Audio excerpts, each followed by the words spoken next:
When human beings began to increase in number on the earth and daughters were born to them, the sons of God, aka the Watchers, saw the daughters of the humans were beautiful, and they married any of them that they chose.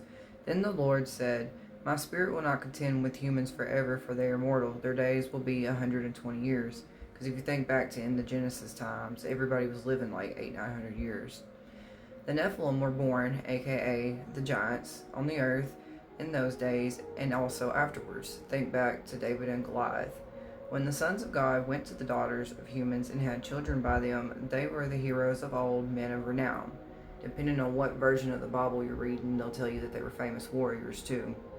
The Lord saw how great the wickedness of the human race had become on the earth, and that every inclination of the thoughts of the human heart was only evil all the time. The Lord regretted that he made human beings on the earth, and his heart was deeply troubled. So the Lord said, I will wipe from the face of the earth the human race I have created. Think about the great flood. And with them the animals, the birds, the creatures that move along the ground, for I regret that I have made them. But Noah found favor in the eyes of the Lord.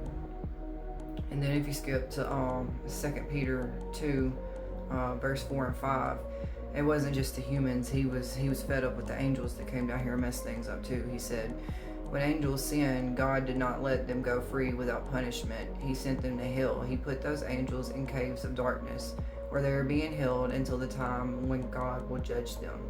And God punished the evil people who lived long ago. He brought a flood to the world that was full of people who were against God. But he saved Noah and 7 other people with him. Think about, his wife and his sons and their wives and stuff. Noah was a man who told people about living right. And, that was what God was looking for. So then you skip over to Enoch. And Enoch basically just says what I just told you came out of Genesis. It happened after the sons of men had multiplied in those days, and daughters were born to them, elegant and beautiful. When the angels, the sons of heaven, aka those watchers I was talking about a while ago, beheld them, they became enamored of them, saying to each other, Come, let us select of ourselves wives from the progeny of men, aka humans, and let us beget children with them. And then they had a leader who was with them that said, I fear that you may perhaps be indisposed to the performance of this enterprise, and that I alone shall suffer for this grievous crime. But they answered him and said, We all swear and bind ourselves by mutual execrations that we will not change our intention, but execute our projected undertaking. And so basically they was telling him, we don't care if we're gonna get in trouble or not. If this is what we're doing, we're all doing it, we're down to do it, let's go do it, kind of thing. Their whole number was 200, who descended from Ardis, which is the top of Mount Armin. The mountain, therefore, was called Armin because they had sworn upon it and bound themselves by mutual execrations. And then it goes into naming the different chiefs and stuff of these 200 angels that fell, or came down, whatever you want to call it. Then they took wives, each choosing for himself, whom they began to approach and with whom they cohabitated, meaning they lived with them, teaching them sorcery, incantations, and dividing roots and trees. And they taught them a bunch of other things too that they weren't supposed to teach them. And the women conceived and brought forth giants, whose statures was each 300 cubits. These devoured all which the labor of men produced, until it became impossible to feed them.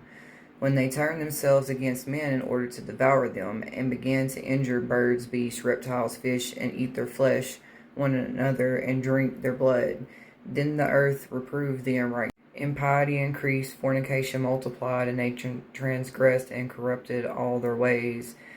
And one of them had people, the angels, whatever, taught all the sorcerers and dividers of roots. And then it goes into explaining some of the different ones and what they taught. And men being destroyed cried out, and their voice reached to heaven. And they were talking about, what was going on and what was happening to them. The women likewise have brought forth giants. Thus the whole earth have been filled with blood and with the iniquity. And now behold, the souls of those who are dead cry out and complain even to the gate of heaven. Their groaning of sins, nor can they escape from the unrighteousness which is committed on earth. Then the Most High, the great and holy one, spoke and sent one of his angels to the son of Lamech, which would have been Noah, saying to him, In my name conceal thyself. Then explain to him the consummation which is about to take place. It's by talking about the flood. For all the earth shall perish, the waters of the deluge, the flood, shall come over the whole earth, and all things which are in it shall be destroyed. And now teach him how he may escape, and how his seed may remain in the earth.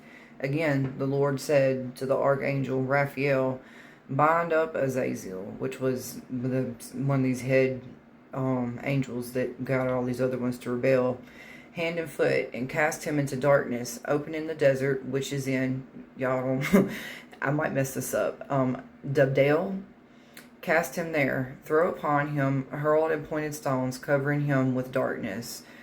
There shall he remain forever, cover his face, that he may not see light, and in the great day of judgment let him be cast into the fire. Restore the earth, which the angels have corrupted, and announce life to it, that I may revive it. Talking about, like after he floods it, he's going to shake it back. He's not just going to destroy it, and he's trying to leave a remnant in it. He's going to leave Noah and his. All the sons of men shall not perish in consequence of every secret by which the watchers have destroyed, in which they have taught their offsprings. All the earth have been corrupted by the effects of the teaching of those angels.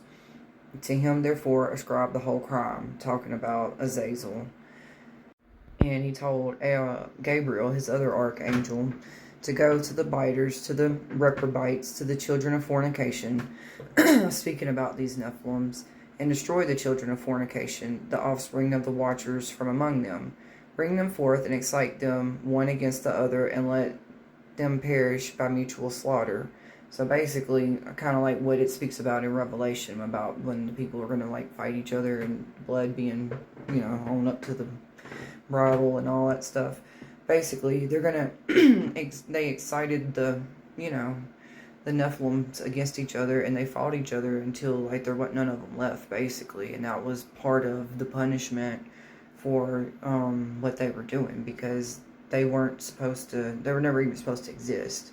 If you go to Enoch 15, it says, But you from the beginning were made spiritual, possessing a life which is eternal, and not subject to death forever, talking about these angels.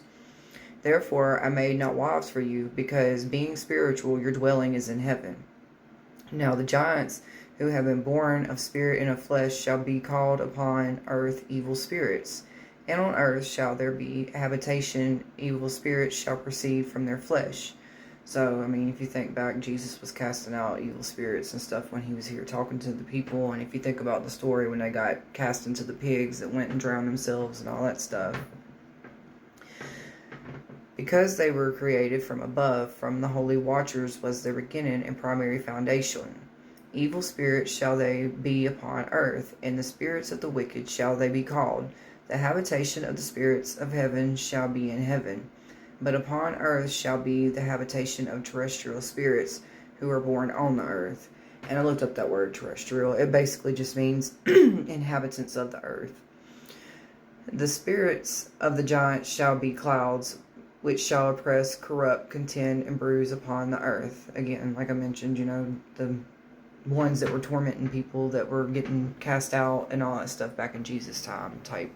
That kind of, they're still here. They still mess with us. That's the evil spirits. That's what tempts us. So in conclusion, for entertainment purposes only, allegedly these angel people, watchers that were technically supposed to have only been here to have been watching over and seeing how things went on the earth and reporting back and letting God know or whatnot. They decided that they wanted to come down here and do their own thing with women. They wanted to start and have their own families and whatnot.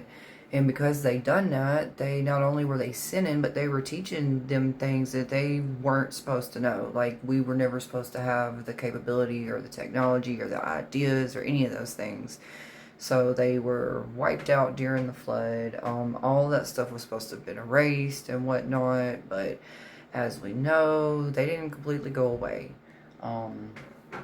They had David and Goliath. You hear in other different cultures and stuff about them being seen and discovered on up into the 2000s. So, We really don't know. We just know what we're told, kind of thing. Man, every population talks about them, so they had to, in my opinion, allegedly existed at some point, you know. And they tell us that everything's going to be like it was in the days of Noah. So that's really why I'm kind of going back over and connecting the dots with a lot of things. In my opinion, some of these angels that were locked up and had, you know, the rocks and stuff put over their face and whatnot, I'm assuming that those are the ones that are under the Euphrates that are going to be released in Revelation. Again, just an assumption, but from kind of lining things up, that's what would make sense to me. They were some of the ones that got bound and were hid, you know, and put away for judgment. And they talk about some of these angels getting released for a little while and going straight to where they're going, and as different ones and stuff that's named off and whatnot. And it lines up for me. I think that's what they were talking about and what they were hitting. Opinions, thoughts, different takes are always welcome. So if you want to comment or tell me what you think, go ahead and let me know. Thanks.